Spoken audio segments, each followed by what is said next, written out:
অন্তর্বর্তী সরকারের প্রধান উপদেষ্টা ডক্টর মোহাম্মদ ইউনূস জাতিসংঘের সাধারণ পরিষদের ৮০তম অধিবেশনে যোগ দিতে আগামী ২১ সেপ্টেম্বর যুক্তরাষ্ট্রের নিউ ইয়র্ক যাচ্ছেন।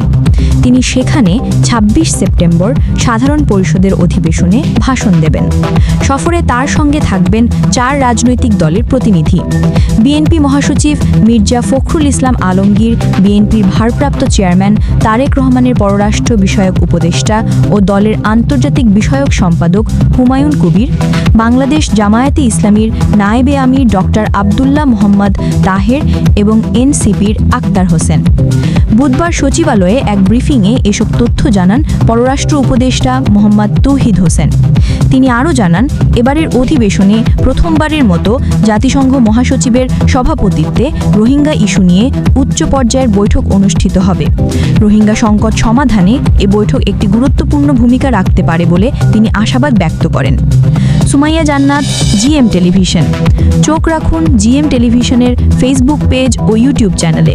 সত্যের সন্ধানে সবার আগে জিএম টেলিভিশনের সাথেই থাকুন।